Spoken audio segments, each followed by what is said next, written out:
Spacey Sims, and we are back with more Hakuoki Edo Blossoms at the end of Saito's route. Because we're at the end of chapter 4 anyway. So we have no more choices left. I don't know how long this chapter goes on. Don't even, bird. Or if we get like a final chapter thing or whatnot. So, and then we'll do all of the bad things. So. But we finally confessed our love! It's about fucking time. God, I did my waiting. 4 years of it! Goddamn Kyoto! Anyway, the next day, the Aizu domain had sent a scouting troop to survey the area surrounding Shirakawa Castle, but contact with that troop had been quickly lost, which was an ominous sign for all of us. Saito and I were assigned to leave for Shirakawa in order to uncover any details about their whereabouts. We'd made our approach to the castle stealthily, but both of us had an eerie suspicion that something was off. How strange. Not a soul within sight. From what the Aizu officials had told us, all of the Imperial Army troops were stationed within the castle, but it was conspicuously silent around the entire castle, and it was peculiar to think that there was no activity in or around the castle when we'd arrived. As we expected, there was no sign of the scouting team, which was worrisome to say the least.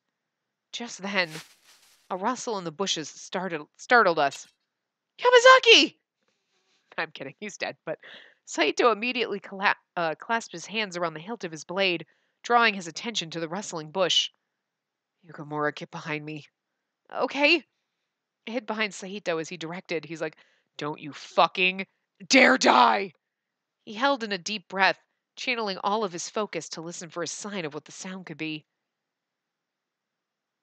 It's not an animal. Those footsteps came from a man. 2 or 3, I believe. Look how shocked he looks. God, the shocked look is just like so much more expression than we've ever seen on his face. And I love it. Although they've made his eyes like super blue in this, and his eyes were always darker to me. Maybe I'm crazy. Anyway, our scouts would have sent word if they'd made it into the castle safely by now, which could only mean... Saito's grip upon his sword tightened apprehensively. Wherever those footsteps were coming from, they were stepping closer and closer to us. Amagiri, Kazama, and our dad. Without a second thought, Saito unsheathed his sword and swung fiercely at the approaching stranger. However... Oh my god, it's Nagakura. Ah! The stranger reflexively parried Saito's blade, which must have meant they expected our arrival. The hairs on the back of my neck stood as the moonlight cut through the thick layer of fog, exposing the stranger. Come on, it's Nagakura. It was... God damn you! Don't you know Didn't you know Oh. Okay. God damn you! Didn't know you Imperial bastards would be so damn tough! Wait, huh? Saito! Nagakura! As soon as Saito realized that he'd attempted to strike at Nagakura, he sheathed his sword. Could you imagine? That's what the Choshu and Satsuma guys are doing. They're like, wait for it. Guys, if we just sit here and do nothing, they'll just kill themselves because they'll be like jumping out of bush and go! Oh, that was my guy. Fuck. I'm just saying. They're sitting up there like, guys, get the popcorn. This is fucking great. Like, oh, Shinpachi, it's you. What are you doing here? Dude, right back at you. Hell, are you going around attacking people without looking? Jeez, man. Always gotta watch my neck around you. Nagakura, what are you doing here? Where? Hey, Shinpachi, who the hell are you talking to? That voice, it's Harada, obviously. Yay! I'm so happy that they're not dead. I'm like, yay, our friends aren't dead. Some of them. Some of them are dead. They died in the last one, though. And, like, Okita's pretty much dead. They didn't even bother. They're like, I guess we have to animate him for, like, his path. We can't just have him die. Whatever. That's mean. Oh, hiya, Saito. That really you? What are you doing here? Harada, you're here too? Of course, they left together. It's their bromance. They cannot be together. This is like a not gay relationship right here. They're like sexless boyfriends is what it is.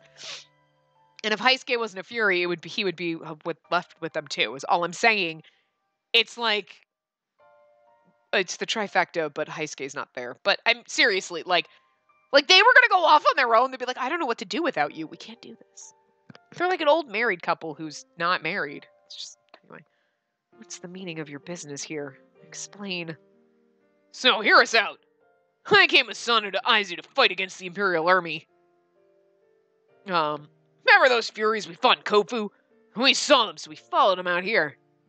We were doing some reconnaissance when we saw some of the Fury Corps entering Shirakawa Castle. It seems like Shirakawa Castle's already become the hornet's nest for Furies out here. What? If there were Furies here, especially of the ravenous variety we'd seen in Kofu, then so was my father. Just then. Oh no, not really. Is he going to show up? More footsteps. This time there were 4 or 5 of them. Saito reached for the hilt of his katana. Ah! I love it, all 3 of them together. Oh, good boys. So too did Nagakura and Harada. All of them were ready to move at the drop of a hat. Suddenly, it's Hijikata Heisuke and everybody else. And Shimada and Nomura and Soma. It'd be all 5 of them. They'd pop out and be like, hey guys, what the fuck? I know it's not, but it'd be so goddamn amazing. You'd be like, oh my god. Literally, you'd see the Imperial guys like sitting there like, dude, they're all just gonna kill you. It's so great. Like, shadows leapt from out of their corners into the path. Soaring to such a lofty height was far beyond the capabilities of a human jump. The Furies have arrived. Time to feed them to my spear. The Furies charged at us with katanas that were sorely lacking in range compared to Harada's spear, which he'd been twirling with glee. Right through the heart, right? Harada reflexively thrust his spear into the chest of an incoming Fury, an act followed by the eerie sound of mangled bones and blood splattering upon the ground. Ah! Yeah, no haha this time, huh? Damn, just a little bit off. Harada's aim, it seemed, had just barely missed the Fury's heart. Which meant that its wound would heal itself soon, as if nothing had happened at all. Yeah! Off to the side, Nagakura thrashed his sword wildly at the crowd of Furies, hoping to sneak a swipe in. Damn it! Fighting these guys is such a pain in the ass. Nailing them in the heart is impossible. Yeah, because their hearts are all on the wrong side. Ha ha ha ha ha! That would be funny. And even if you get them, they won't bleed out because they just heal before you get another hit in. In spite of his outburst, Nagakura had a small, sly grin on his face. After dodging the path of an incoming enemy sword, Nagakura viciously swiped at the Fury's unguarded arm, and the hiss of flesh splitting cracked in my ear. It'd be so funny if they're like, is that a new blade that you got? Yes, it's silver. Kill these motherfuckers. Saito caught this act in his peripherals. Such a wasteful, brutish display. Unlike Nagakura's frenzied technique, Saito moved with finesse, striking at each of the Fury's vital points before their bodies piled atop one another. Gah! The desperate, cacophonous shrieks of dying Furies echoed boorishly throughout the forest. Despite their enhanced speed and strength, the Furies still suffered from amateurish swordsmanship. They were no match against the skilled precision demonstrated by Saito, Nagakura, and Harada. Our boys! So, looks like we took care of them for now, eh? Good thing there weren't too many. We were surrounded like we were back in Kofu. We could have been here for hours. Nagakura wiped the sweat beads dripping down his brow. Then an unexpected voice startled us.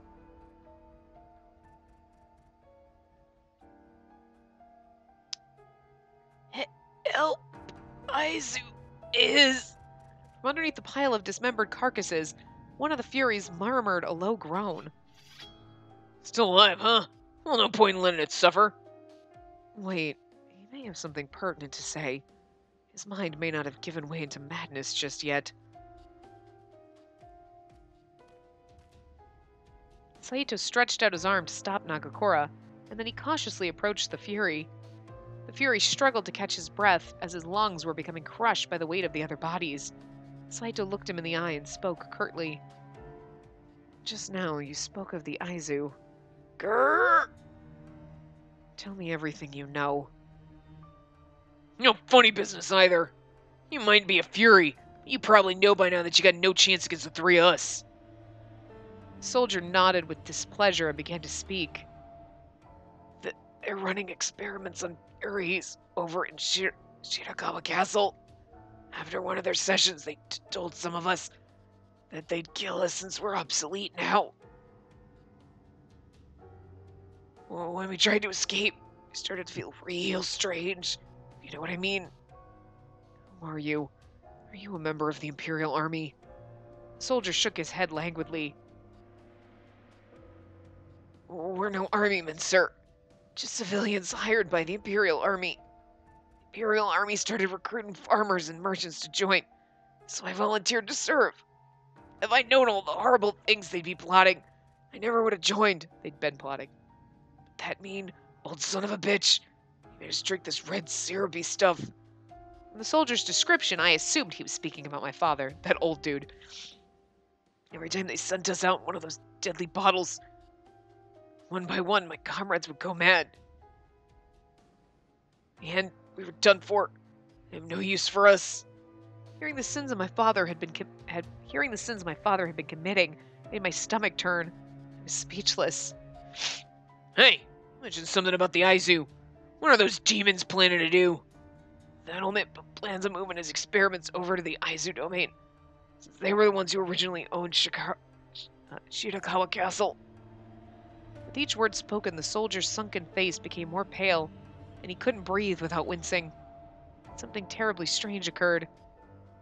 I don't want to die. I never thought I'd turn into a monster and lose goddamn mind. Never anticipated this. He stretched his fingers out towards the sky. I could swear they were turning white before our eyes. It was almost as if they had been lit ablaze from inside and deteriorating at an astonishing rate. Oh my god, he's literally turning black and white. That's fucking weird. Soon the tips of his fingers resembled the end of a burning incense, and his flesh charring into crumbling ash. At the end of this display, only ash remained. What the hell just happened? His body just disappeared. Kinda strange. I don't know if I've seen anything like that happen before if we stabbed them in the head or shot them with a silver bullet. And the sun's not out, so they didn't burn to death. Being vampires and all. Does that mean there's even more that we don't know about the Furies? Well, it's all asked to the castle. What he said is true. And the warriors in Aizu are in danger, right? War's breaking out in Aizu. I don't doubt they're hoping to finish whatever experiments they're working on right now to roll out those spanking new Furies. Right. Everyone nodded in agreement, and we all readied ourselves to rush for Shirakawa Castle. Saito, however, stood firm, as if he weren't joining us. Saito, what's the matter? We need to hurry. His eyes dropped to the floor, and he began muttering to himself.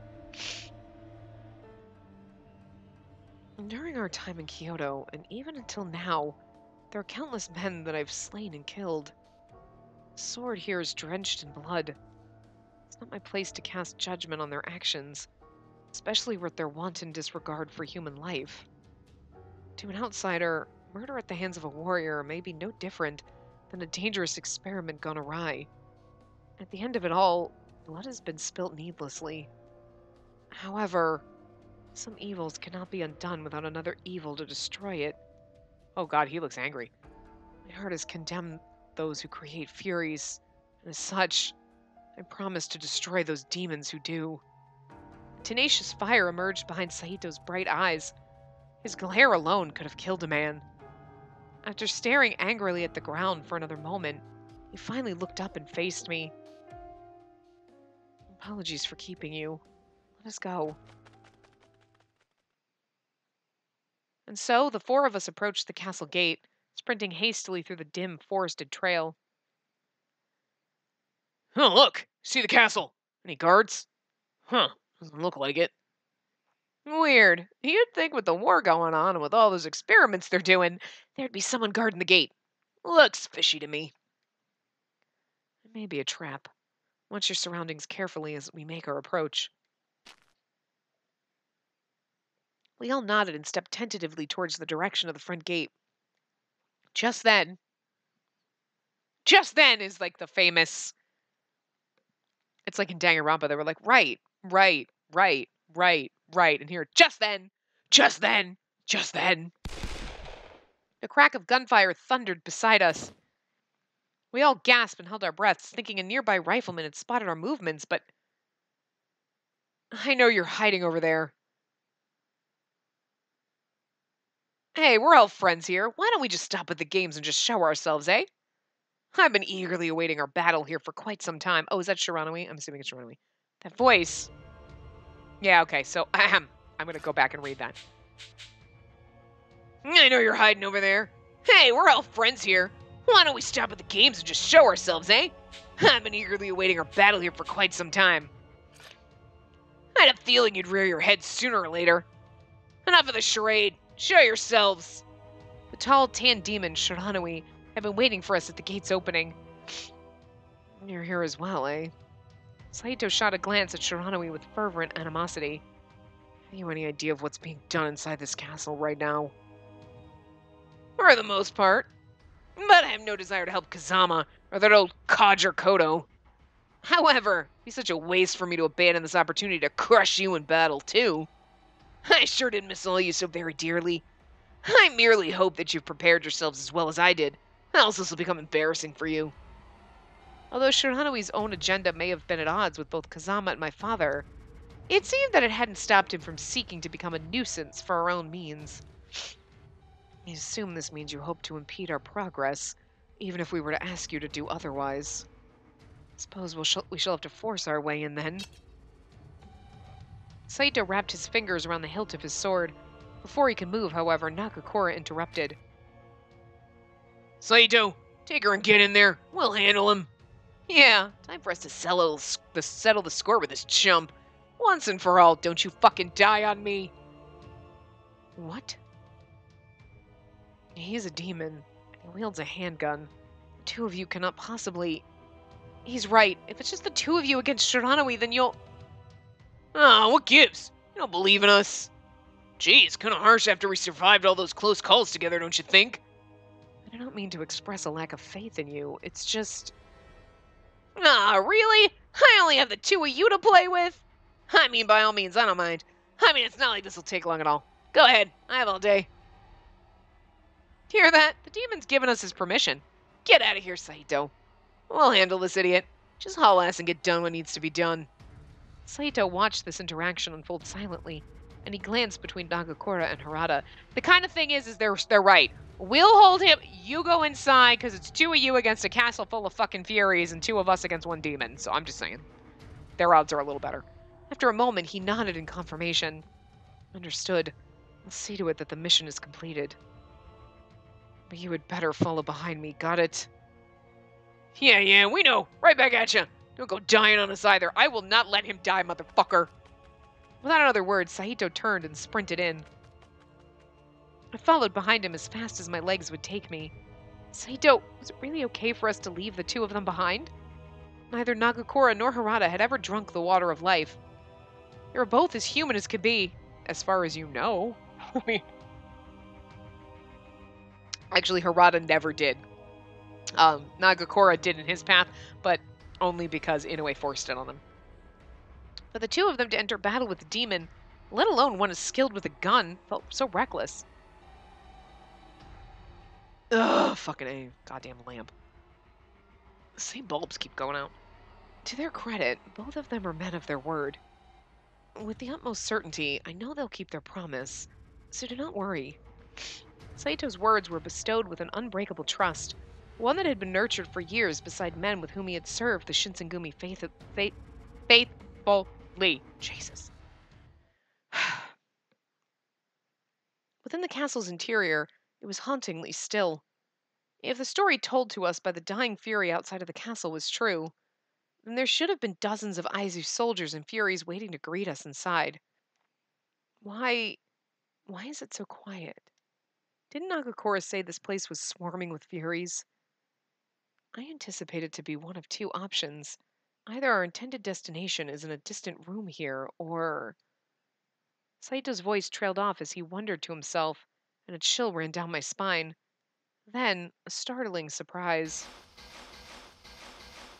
A sliding door was flung open. Uh-oh. From behind the sliding door came...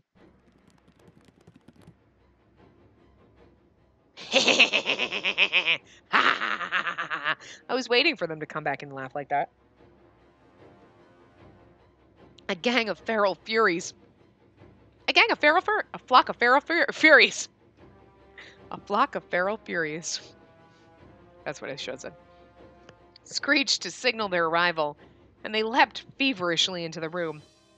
A flock of feral furies feverishly flocked into the room. I mean, I lost it there, sorry. In response, Saito changed into his fury form.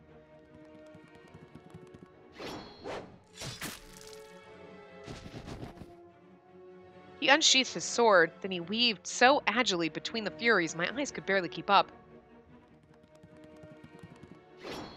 You hear his feet running across the floor. Did we take our shoes off before we went in the castle? We were like, fuck this shit, we're in war. We're in war, I'm wearing my shoes in your house. Well, look, they left slippers here for us. I'm just wondering. Inside of a narrow hallway, Saito opted to lunge instead of swinging his sword, piercing limbs to disarm his foes. You're not growing those back. For Saito, it seemed to be no labor to move through such a cramped corridor, as he'd been well versed in fighting in many of Kyoto's narrow passageways. A battle between furies meant that the serum's enhancements were leveled. Only true swordsmanship could prevail. In the span of one breath, Saito had made quick work of each of the furies, killing them with grace and ease.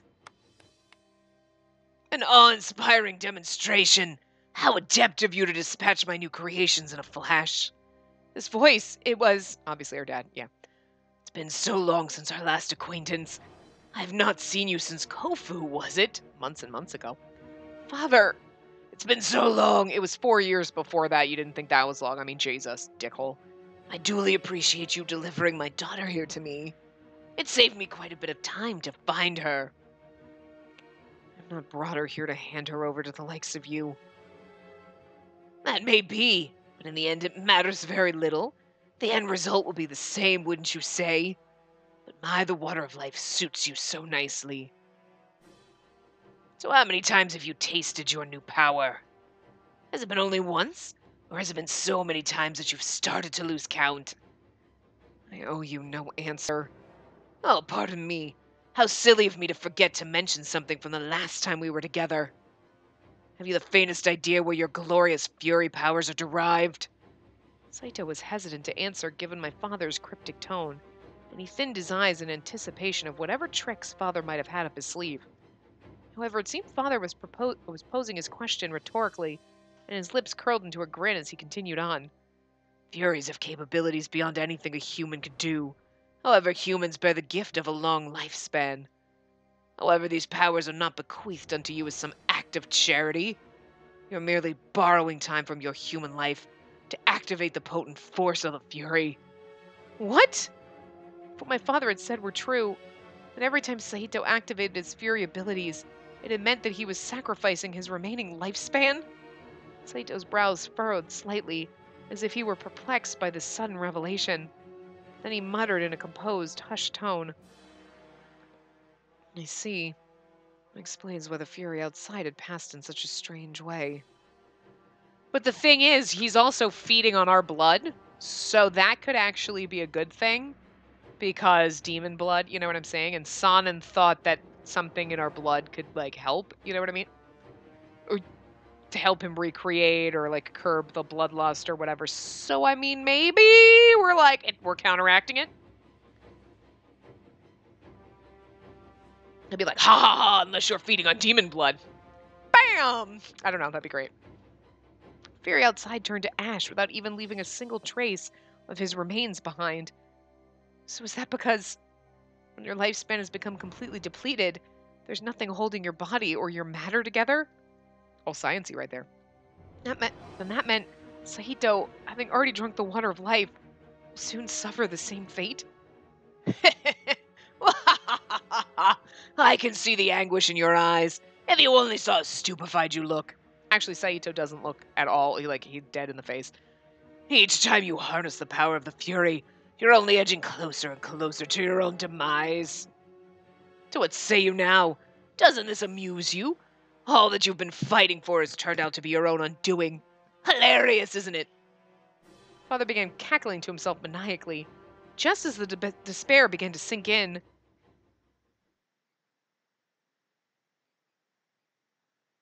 I really have no I want to be like Sonnen, but like, what makes you think we get worked up over something like that?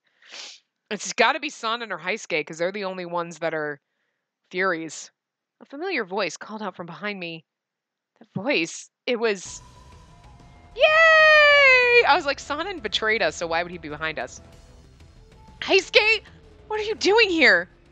Hijikata told me to take care of any unfinished business I got left while I still could. Heisuke laughed lightheartedly before shifting an angry glare over at my father. So every time we fight, we're taking days off our lives, is that it? That's supposed to scare us. Living on borrowed time. So what? Back in our Kyoto days, we spent every day like it'd be our last, living by the skin of our teeth. You know, there were even days where I couldn't sleep before I went out on my patrols. Imagine this, walking down the street. You never knew when a Ronin'd come out of the shadows and get you. If we could handle that, we can handle anything else. No way in hell are we gonna roll over just because we might die in the process. Fucking love Heisuke. He's so feisty. Like, he wasn't one of my favorites, but he's become it. Like, you just love it. You're like, I love you. You're adorable little lolly boy. Even though he's older than us, but still. Ain't that right, Hajime? In response, Sahito's mouth twitched into a daring smile. You're right. Death was something both of the Shinsengumi men were intimately familiar with, making my father's attempts to cast doubt in their hearts all the more meaningless. To us, how long we got left are just chips to gamble with. So that means... all we gotta do now is go all in. Fucking love Heisuke. That's how I've done it, and that's how it's gonna be. Suddenly, Heisuke's hair became white.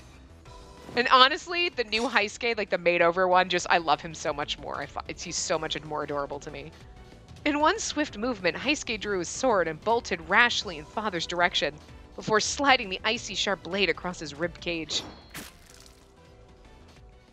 However, Father was unfazed as the gash left by Heisuke began to seal itself, and the bloody viscera stopped. Hajime, I'll handle him. You go on ahead. As soon as I take care of her father, I'll be right behind you. Let's wipe out those demons once and for all. Heisuke's words were confident and decisive, and not a hint of doubt could be found in them. Don't die! All right, I'll be waiting for you. Saito nodded, and the two shared a wordless moment, in which they acknowledged how much one of them meant to the other. Oh! A token of brotherly admiration. I love our bromances. On top of the large staircase was an enormous grand hall. Rows of ornately decorated tables and seats that were once host to an array of teeming guests, I imagined. In the place of the daimyo's chair, however, stood two tall, shadowy figures. Although there were only two of them, their ghostly aura permeated the entire hall, causing my hair to rise chillingly all along the length of my arms. It was all but impossible to flinch. Look at... Oh, Kazama. Look at that coat, man. The freaking, like, look at... I mean, you know what? I did realize that Amagiri has never once changed, but, like, look at this. This is dapper as fuck. Like, I love, like... Okay, first of all, I love arm warmers. I have a fuck ton of them myself, but, like, on men, you're like, hi, that's sexy as shit. But, like, you got the purple with this red... but it's got, like, the Japanese kind of, like, florally kind of pattern going on here. I love it. Girl, you're fabulous. We'll fuck you later. Not right now. You're one of our last, but still, you're a dickhead. But in your path, he was fine. You know, he's an asshole in all the other paths. And in his, you were like, you're so, like, not as much of an asshole. But, damn, though. Damn, boy, you still look fine in Western gear, is all I'm saying. His hair hasn't changed because his hair was perfect. It works for him. It's always been fine. I had made one of the figures out to be Kyujo Magiri, who, upon recognizing me, grimaced irritably. Her? Why in the world would you bring her here? Beside him stood Chikage Kazama, staring vacantly at us. Isn't it obvious? Obviously, this idiot has seen the error of his ways and brought her to me as an offering. We should throw our tongue down his throat just to piss off Kazama. Let's do it. Pray tell, when was the last time we've spoken? You know, back then you Shinsengumi dogs still had a lot of bite in you. But now, are you nigh but a group of whimpering pups? Oh, you're nigh but a group of whimpering pups. Kazama's taunts were met with no reaction from Saito, who continued to glare coldly at the demon. I mean, Saito was like not the person that you throw all these like insults expecting him to like rise his temper. He's like, dude, I'm like a robot. Well, excellent work, guard dog. But I grow impatient. Enough of these pretenses. Bring my bride to me. She's not here as an offering. Oh, so tell me then, why is she here? I've promised her safe travel, and I will end you. Being here is proof enough that I'm more than capable of achieving both. Kazama chortled in amusement from Saito's challenge. I go where he goes, yo. What an absurd proposal. You're so delusional as to believe you could defeat me, eh? You're so cocky, it's going to be so easy for him to off your head. Please, do not tell me that the memory of our battle in Toba Fushimi has escaped you so easily. Calling it pitiful would scant do it justice, as I nearly squashed you like a pathetic insect under my foot. Have you forgotten that your paltry swordsmanship was nothing until you drank the water of life? That you survived and all is merely a demonstration of the mercy of which I'm oft willing to extend. Oh my god, he's such a cocky prick. My decision to drink the serum was my own, and it was one for which I have no regrets. Of all the paths I could have chosen, I'm proud to say I've done what is best for myself. There's no need to call myself into question, as I've served with the utmost honor in all facets of my life. Saito's demeanor was unwavering in his refusal to give in to Kazama's crude verbal provocations. I can read. Utmost honor. Don't flatter yourself, fool. You're little more than a dog drooling meagerly at the behest of your master. Whom do you claim to serve with such honor? Is it that Shinsengumi who've ordered you to protect her? Or could it be the Aizu? Up to a point, what you suggest may have been true.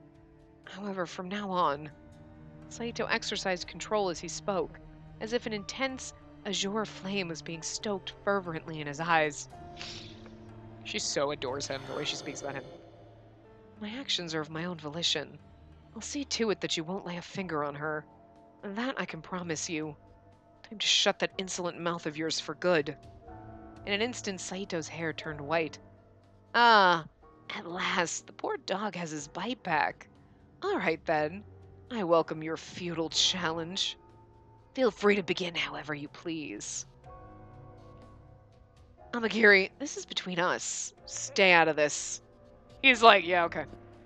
I don't think Amagiri was gonna get involved. He's like, I'm just here as the Deus Ex Machina to just like roll this plot along. So like now we're gonna be like, we need to stop Kazama before you kill him, and we need to leave. I feel like he's secretly on our side. He just doesn't know it. I don't know if he knows it, but I swear. To Amagiri, Kazama's victory may have seemed like a foregone conclusion, so Amagiri put up little resistance and scoffed as he leaned his back against the wall. Yukimura, I ask that you stand back as well. Saito, everything will be okay. This man will do neither of us any harm. Now, step back. Whatever you say, babes. I had to believe in Saito. I had to. So I did as he requested, and I rested my back tensely against the wall. So, like, they're having a battle, and we're just, like, chilling against the wall. Me and Amagiri, like, what's up? Yeah, so, like, weather's been nice, yeah. So, like, I mean, obviously you're on Kazama's side. You're gonna, yeah. I mean, but I'm rooting for Saito. But like, it's cool. It's cool, right? Yeah. It's gonna be a good match. Yeah, totally. Like, it's like we're watching a football game. We're like, we're voting for opposing teams, but like, cool. But it's cool. It's cool. Yeah, good game. Like, what the fuck? I'm sorry, I love you, but you're not allowed to have any. No, because you were bad. You were bad before. You bit me really hard. You nasty bird. You nasty. You don't deserve to have any beer. No. It's raspberry beer in a wine glass. That's, of course, that's what we do when we play these games. Anyway. Okay. Then Saito unsheathed his sword. Their battle had begun. I love you, but it doesn't mean I want you sitting with me. Saito kicked at the ground, hoping to land a critical blow upon Kazama's exposed neck.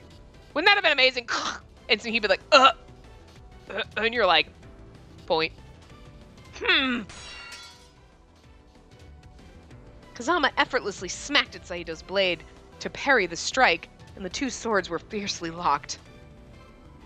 Pretty boys. However, Saito, it seemed, was the stronger of the two. Whoa, because he's got love on his side. The blade trembled in Kazama's hands, and he persisted by hoping to push Saito back. By then, however, Saito had released the tension, and the two stepped back. Kazama and Saito stood at odds with one another. To Kazama's surprise, Saito unsheathed the second sword and lunged at him from his side profile. Is he double fisting swords?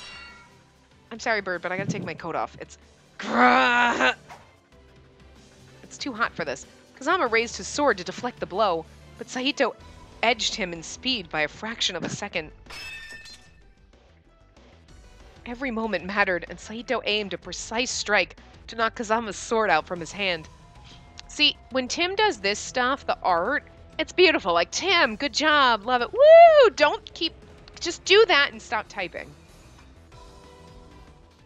I was bested in a battle of strength. I lost to this fake. How could you have disarmed me? This cannot be happening. Because you're too cocky. Kazama shrieked wildly in disbelief, and he scurried a little distance over to where his sword had fallen. Then... Did Saito kill him? Yeah! Saito stabbed the tip of his blade into Kazama's hand as it reached frantically for the sword's hilt, and I heard an eerie crunch as Saito dug. I was reading I'm mixing words up here as I'm reading them. Because I'm like so excited. I'm like, what the fuck? As Saito dug the tip deeper into the flesh. Was he gonna kill him? You bastard! You insolent bastard! Drops of crimson blood stained the castle floor. Thick streams began to trickle in the shape of a web. Kazama's face scrunched as he grabbed a hold of Saito's blade and pulled it recklessly from his maimed hand. Because of his regenerative powers, Kazama's hand was sure to heal any moment now, but... You worthless, impudent swine! First you sully my presence with your filth, and then you spill my precious blood! Hatred seethed behind Kazama's lucid eyes, his composure waning steadily as he barked at Saito. This is unforgivable! Killing you is not enough. I'll peel the flesh from your bones and torture you in ways worse than you can imagine. There'll be nothing left of you to find. That's kind of what he said to Hijikata. And he kind of did to Hijikata in our tragic love ending. But anyway, I flinched when Kazama began screaming at the top of his lungs. It was fear incarnate. Our unrequited love ending is chapter 4, and I just really wonder if the unrequited love ending is like, get out of here, and then he peels his flesh off his bone like he did to Hijikata. Come on, guys, you're recycling deaths now. Come, stop. Then Kazama began to transform into a true demon, with golden eyes and stark white hair. It was deity-like, an unimaginable sight. No human has ever bore witness to my true form. Consider yourselves fortunate, you filthy worms. That's not true. I've seen it plenty of times. I've seen it several times in other paths, though you're a liar. At least not in this path, but he hasn't shown it. No! He whipped out his demon. All of a sudden, Kazama's composure was restored, and when he spoke, his voice echoed like a temple bell, resonating in a low tone, felt deeply in my chest. Saito assumed an offensive stance, and then leapt from the ground to rush at Kazama. This is good. Shit's gonna get real. But something confounding happened. What the? Kazama, who'd only moments beforehand was standing right in front of Saito, vanished without a trace. Cheating. Or did he? Rather, Kazama had achieved superhuman speed, which accelerated his movements beyond what my eyes were able to follow.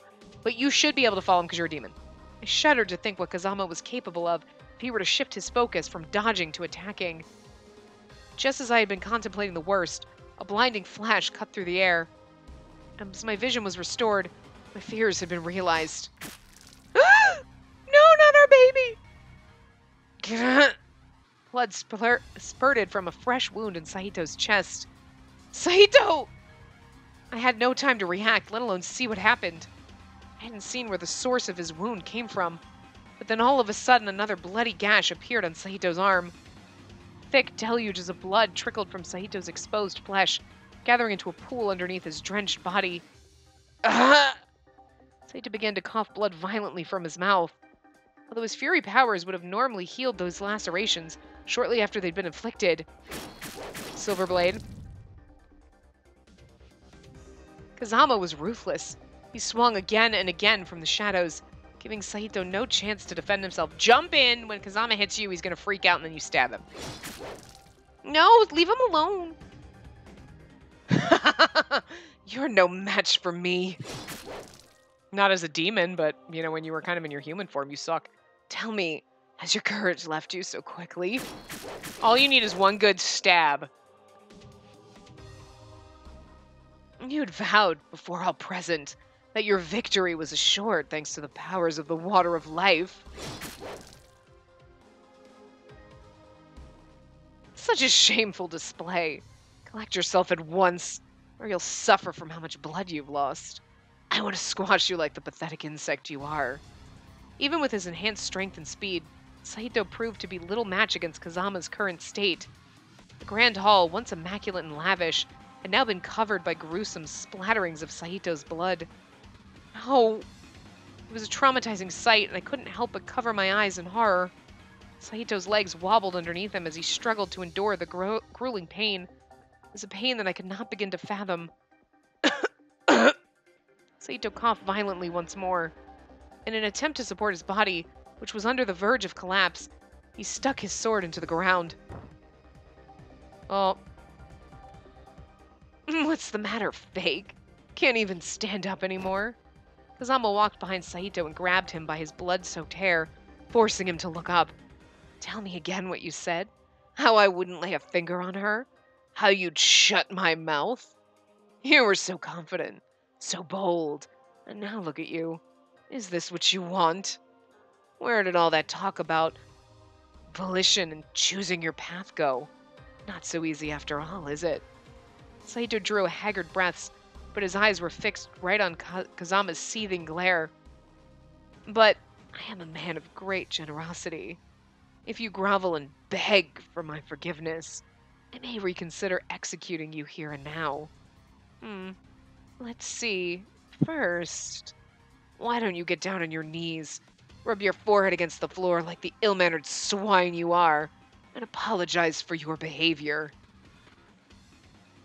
To help with that? Come again? I didn't hear you. The only orders I heed are my own. I'll never do anything unless I will it, unless I know it to be true in my heart. An unexpected answer to Kazama, whose eyes twitched in response. Because you're big, he's like, wait, hold on. Oh wait, now I'm healed. And then Kazama began viciously beating Saito's head into the bloodstained floor, viciously like a tama drum.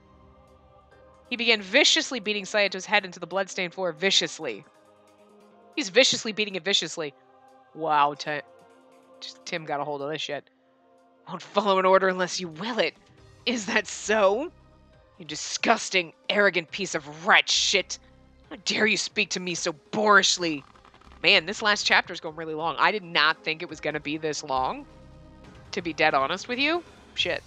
Then Kazama stomped his foot upon the head of Saito as he wailed bitterly. You need to learn some manners and some respect. Bow before your master. What makes you think that obeying me is a choice when you're nothing but a fake? Stop! Couldn't stop my body from shaking as I witnessed Kazama brutally attacking Saito. Stop! Refusing to watch any longer, I reached my hand for my kodachi when...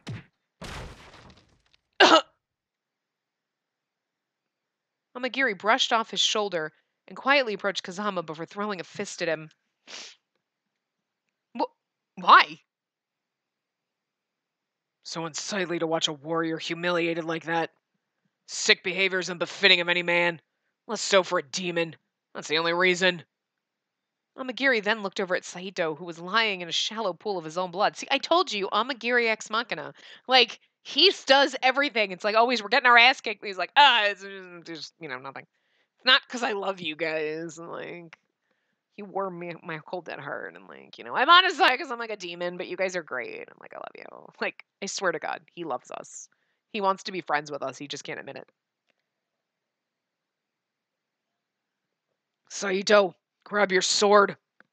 If you still got the water of life flowing through your veins, you should be fine in a minute or two, even if you're in rough shape right now. Saito squirmed for a brief moment, then he slowly tried raising himself up. An ominous shadow sidled closely behind Amagiri. I will never forgive you. Amagiri, I will never... Oh my God, you did not just kill our new friend. He's kind of been our friend all along, even though he's a bad guy, but he's always been, like, nice and helpful to us and, like... Again, even in the anime, like, they come into the compound, blah, blah, blah, the other two storm off, and Amagiri, like, bows, like, thanks for the fight. I'm like, hey, thanks, nice. See you guys later. You're like, he's so polite. Like, what the fuck? Like, they're all like, fuck you guys. And Amagiri's like, hey, thanks, and sorry we ruined your compound, but thanks for the fight, it was nice, guys. Like, good job, guys. Like, and he's always stopping. It's like, he's so our friend, and he just doesn't know it. Unthinkable that she would even consider betraying me. Even worse because it aids this fake. Kazama snuck up on Amagiri and struck him from behind, causing Amagiri to kneel over the floor in pain. I think it's about to be a 3-on-1 fight. You're horrible. Wasn't Amagiri one of his friends? No, he's one of our friends there. Kazama had no visible reaction to my outburst. His aura had changed from earlier. All of the indignance from earlier had dissipated, and he fell silent.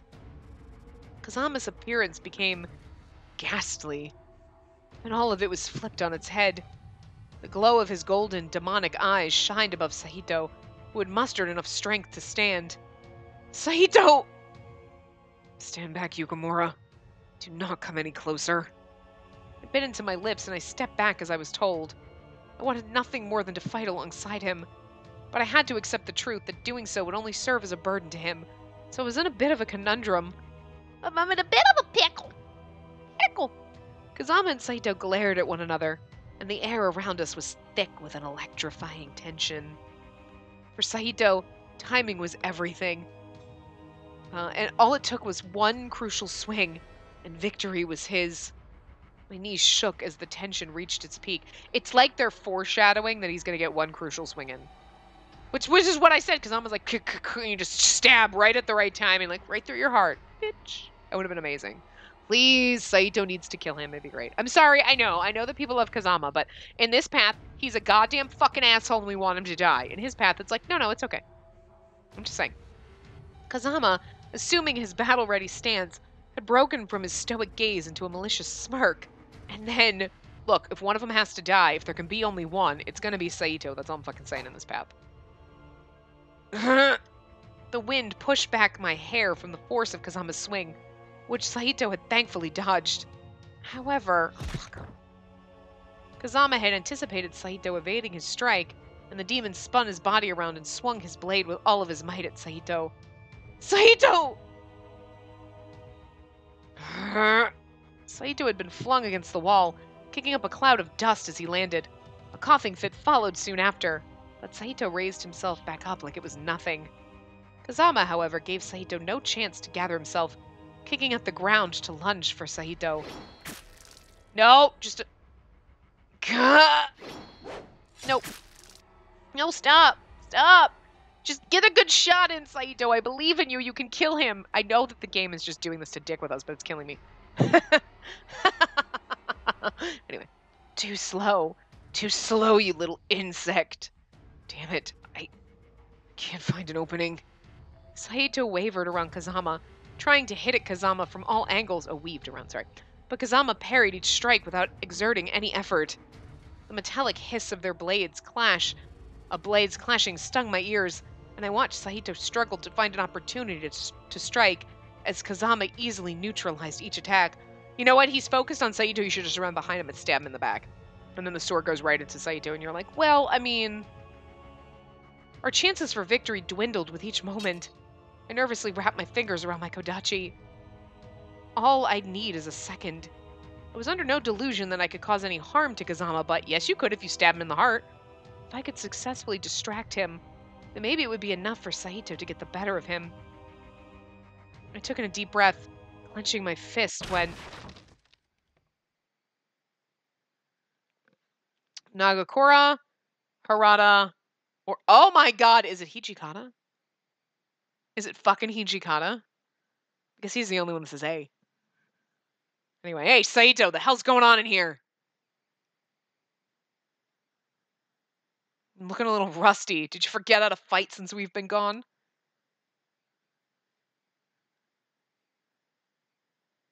And so, who is... I don't like it when they do this. Who is it?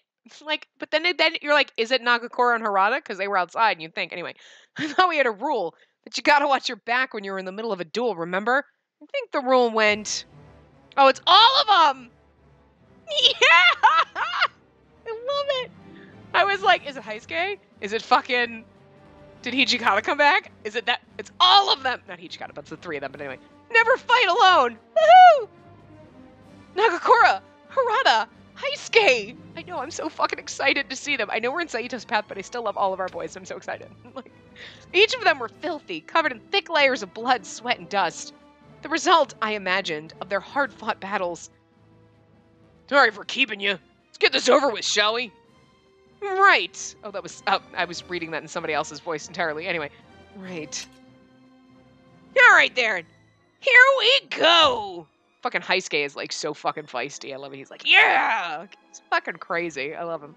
Heisuke leapt from the floor, racing toward Kazama with the zeal of a wild animal. What is the meaning of... You bastards! Before Kazama had a chance to finish his thought... Gee, going alongside you guys really takes me back to those Kyoto days. I know, right?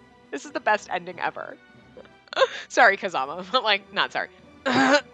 Nagakura darted behind Kazama and put all of his weight into swinging his sword against Kazama's exposed back. And Hamagiri's like, Kazama's like, help me! And he's like, psh! Middle finger, nah, fucker.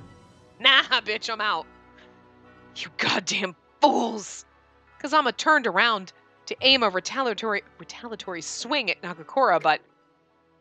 Who are you calling a fool? Playtime's over. I'm sending you to the grave once and for all. No, Saito's got to get the death swing in.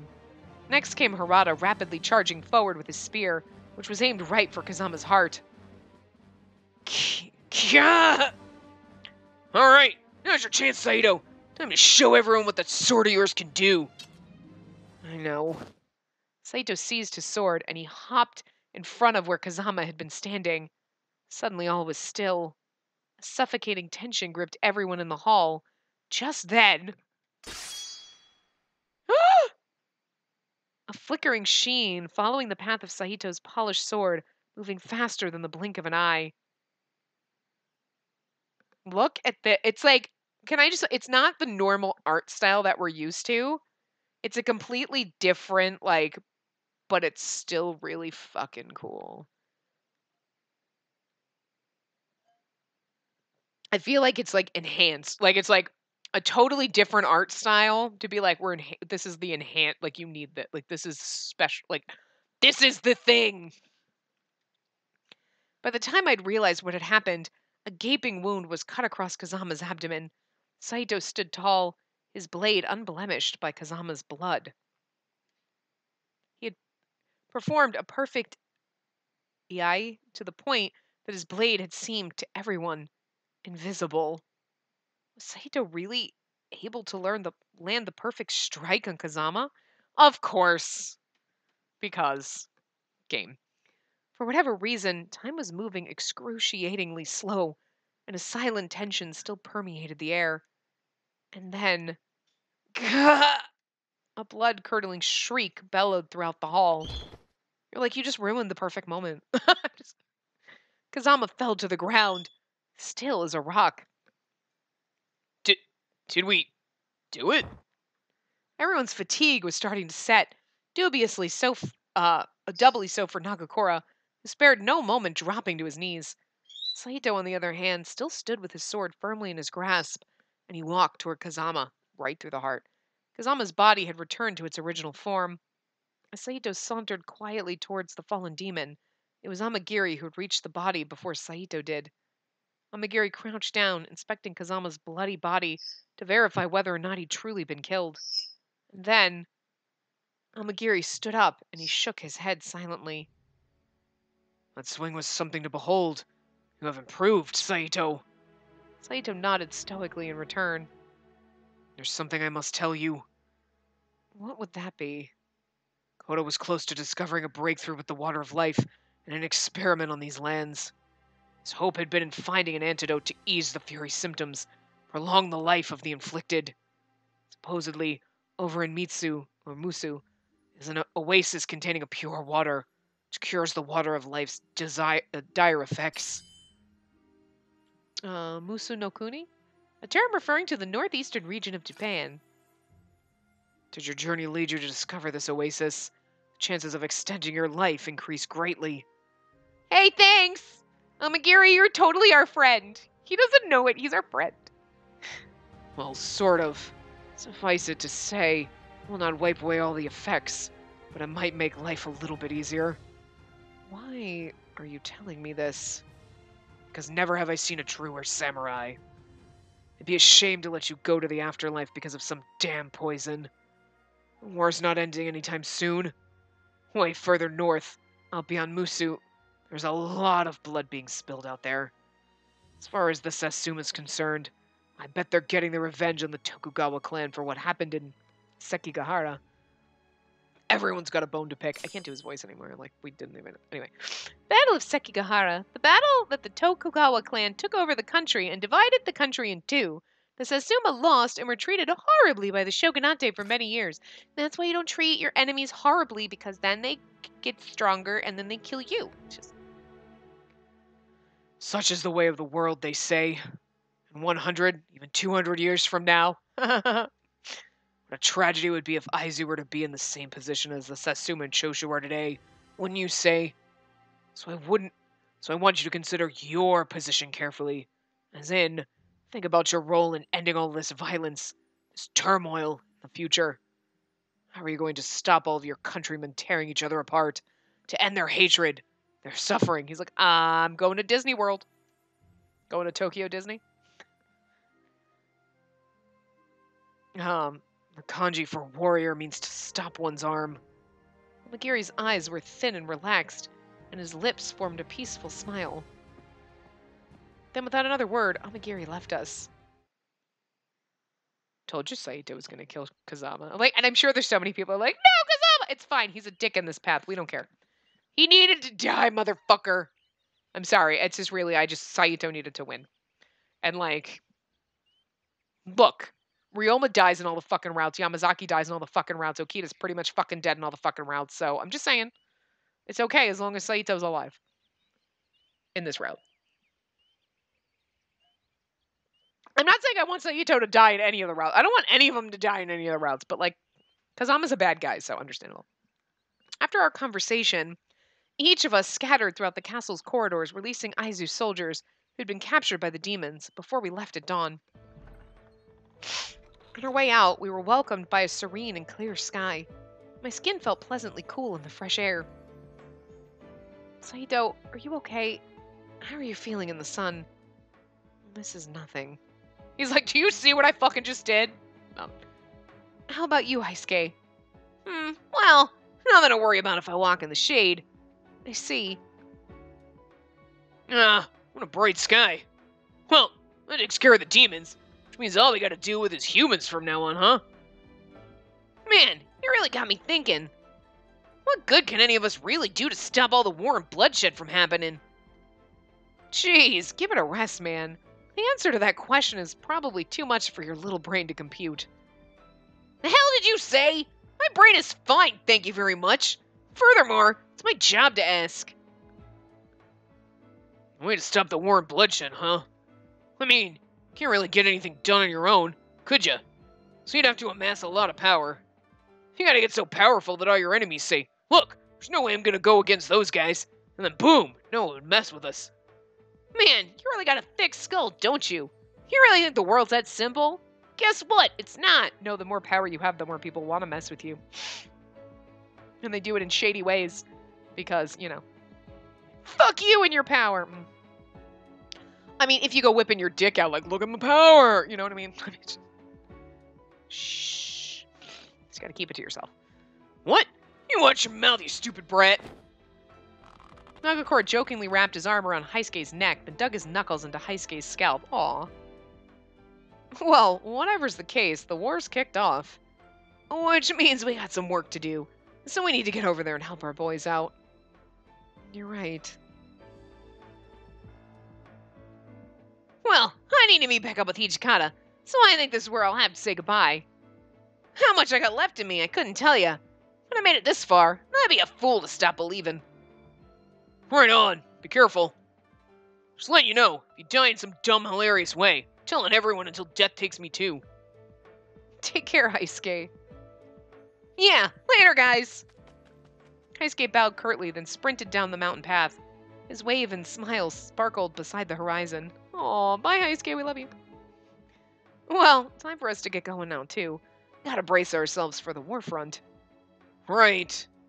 Man, who'd have thought that Saito'd go off and do his own thing away from Hijikata? You two were inseparable, like you were a shadow. Our last exchange was a civil one. We came to a mutual understanding. Oh, what the hell? So I had to brawl with Kondo and make a big scene before leaving the Shinsengumi and you get off scot-free? Rub it in my face, why don't you? Nagakura chuckled gleefully at Saito, taking pleasure in his playful banter with a wide smile. Good for you, man. After all that worrying about having nowhere to go, gone ahead and chosen who's the boss, right? Who's the boss? No, Tony, Angela, nobody knows who the boss is. But he didn't choose anyone as his boss. Harada flashed a smug grin at Saito. What are you implying? Whoa! What do we have here? Is that Saito blushing? Say, who are you really, and what have you done with the real Saito? After becoming flustered by Nagakura's taunts, Saito quietly creeped his hand downwards to reach for the sword sitting on his right hip. Hey! Watch what you're doing! You don't have to reach for your sword every time your feelings get hurt. Gets a little hard to tell if you're being serious or not the more you do it. Cut it out! Alright, as much as I enjoy spending time with all of you, we really should be going. Yeah, well, I still hope that one day all of this fighting will just stop. There's gotta be some way. For now, we'll have to settle for giving this fight everything we got. You two take care. If you make it out of the other side, let's grab a bottle of sake, shall we? Of course. Please be safe, you guys. Farewell. I just imagine someday I want the the Marvel's after credits for this to just where we're all together and be like, yay, the war's over, we're okay. Like, we're not dead. Eventually, the two of them disappeared in the distance. Just like when we saw them off in Edo, the backs of Nagakura and Harada became smaller, shrinking into the horizon wherever their path was taking them. Saito, are you okay? Hey, why don't we take a minute to rest here? The sun's out after all. But you've just fought in the battle of your life. For once, take some time to think for yourself. Very well. I will do as you suggest.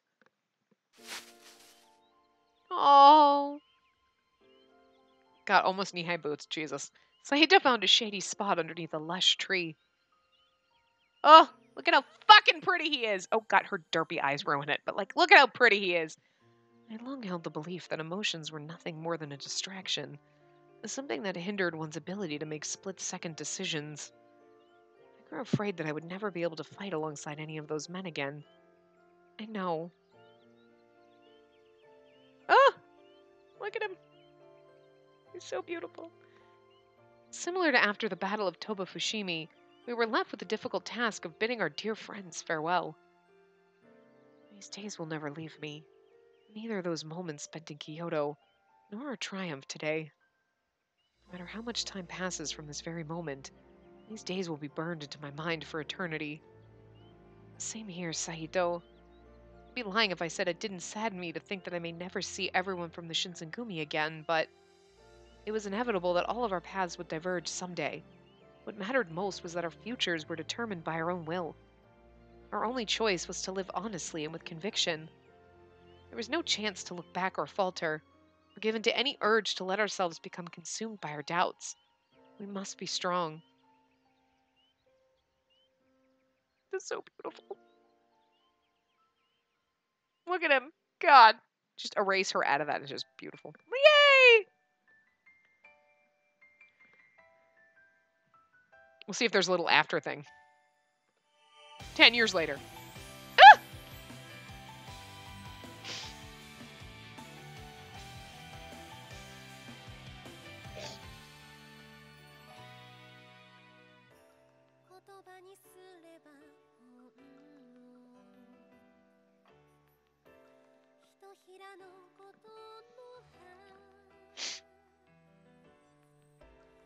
Ah!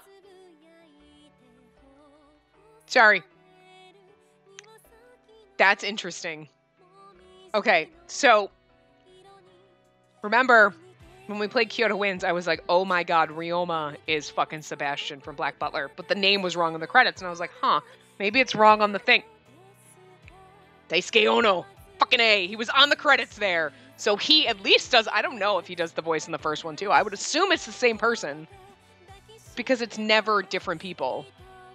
Japan is really fucking good. Even in the goddamn fucking anime, it's the same fucking people that do the game. Only American voice acting do we, like, fuck shit up.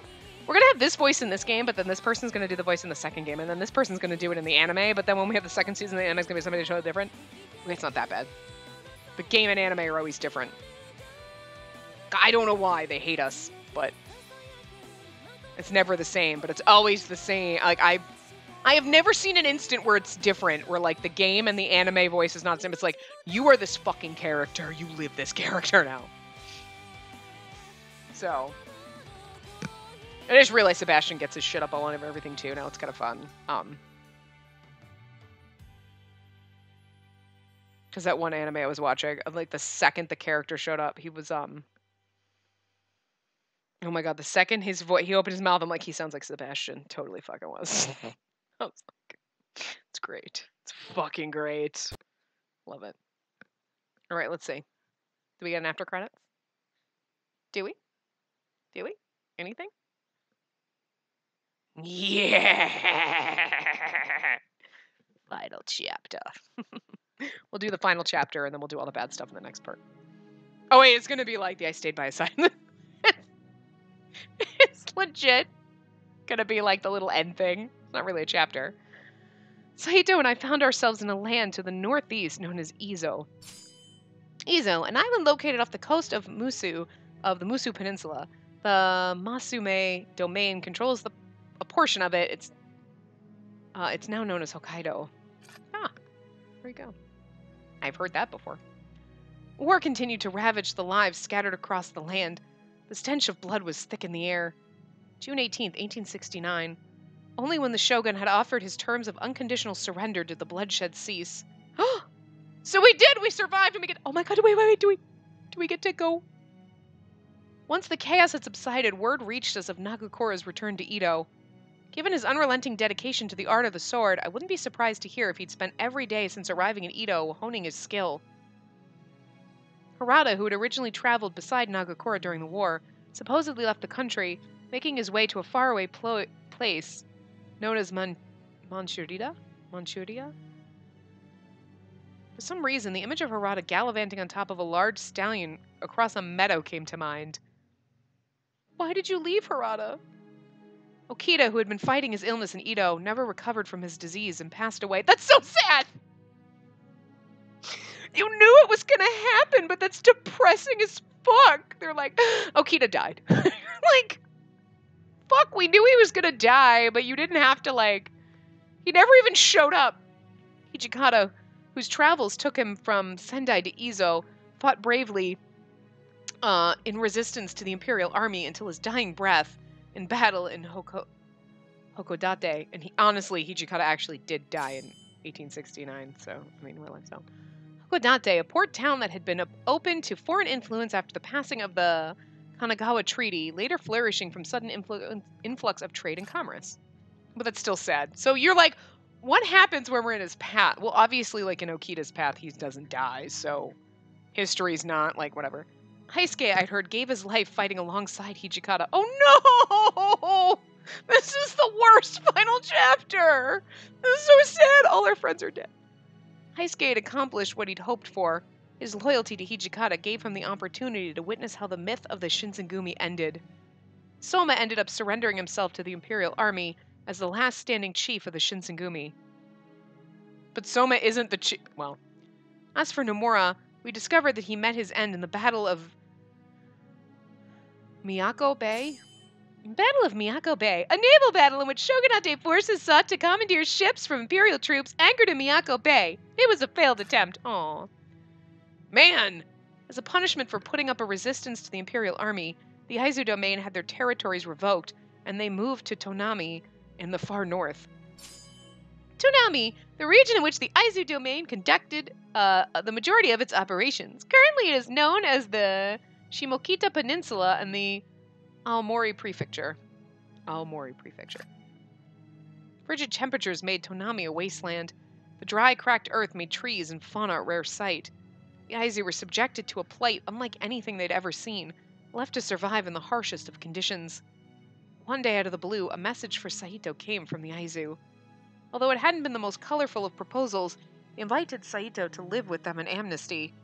Saito, of course, accepted. Naturally, it meant that I was moving to Tonami too, alongside Saito. After several months of living in a frozen wasteland. Where's Saito? He should have come back inside of our home by now, but he was nowhere to be found. Is he making us a snow bunny? Sweet Jesus, he better make us a fucking snow bunny. I remembered, he dressed lightly as well.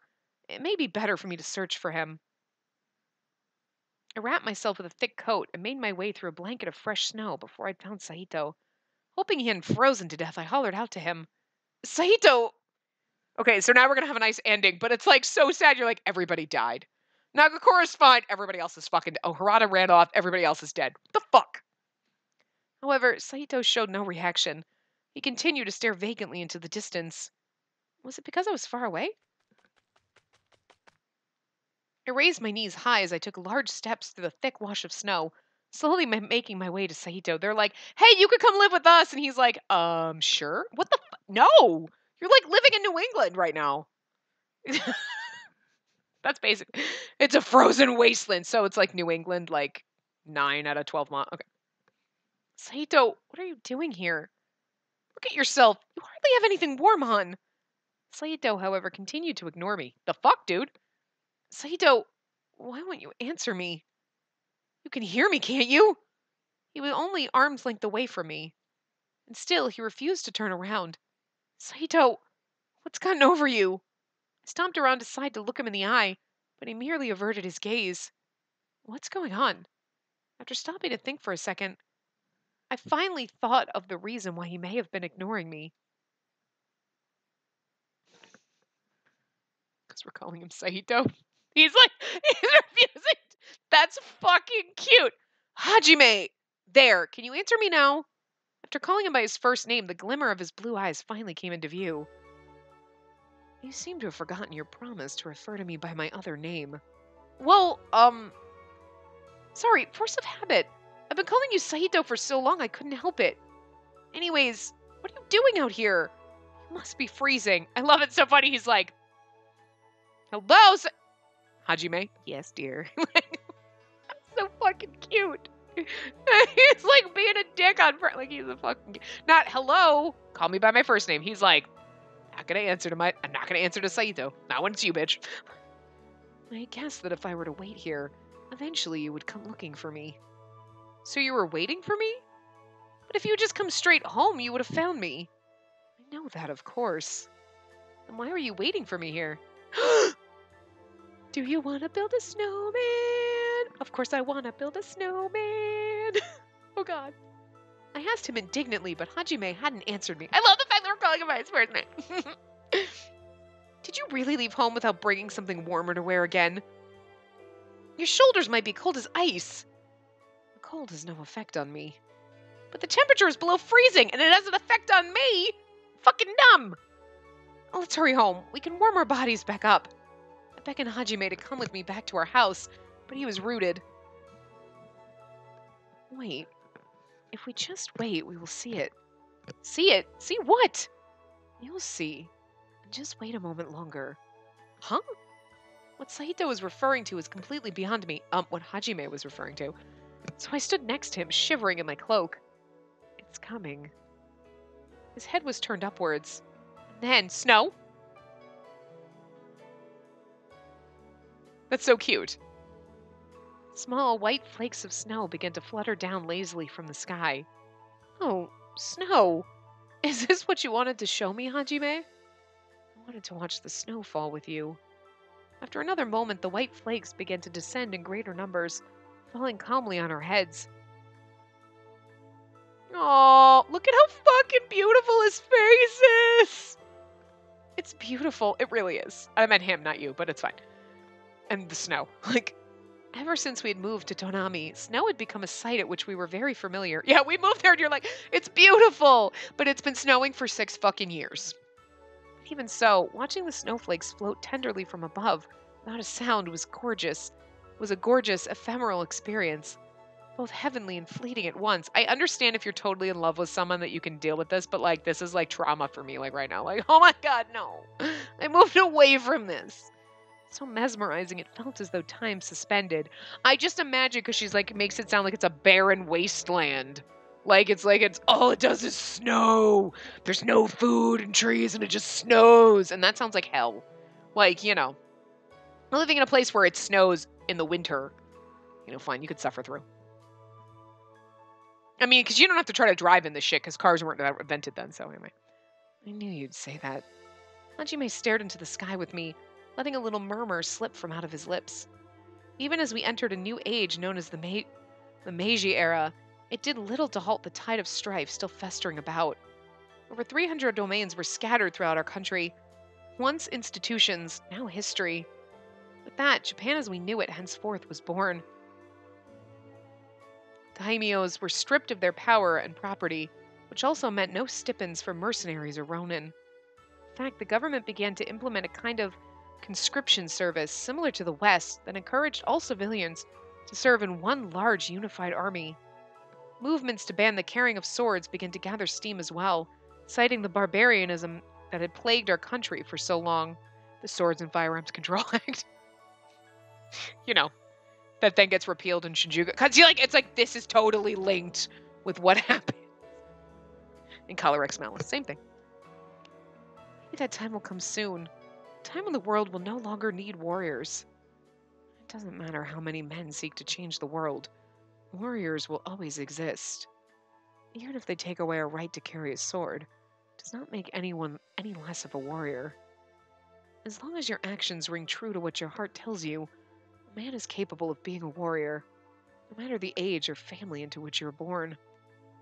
After drinking the pure water in Misu, and our later move to Tonami, Hajime had no longer been afflicted by the curse of bloodlust. However, after harnessing his fury powers again and again in battle, Hajime's lifespan was shortened. We had no way of knowing how much time he had left. Regardless, it gave us the resolve to take on every challenge life had to offer us with confidence. Our futures were in our hands, and we looked ahead. At last, we could live in peace and harmony. Hajime, let's be together forever. Even when the spring comes and melts the snow, and then the summer afterwards, and then the next winter too. Forever. Yeah. Hajime's voice trailed off, leaving with the icy wind as the snowfall became heavy on her shoulders. She's not even wearing gloves, bitch is strong. That was beautiful. Okay, I'm going to wrap this part up here. We're not going to look at the CGs or anything because we got to look at them after we do the bad path because we got to have something beautiful to look at.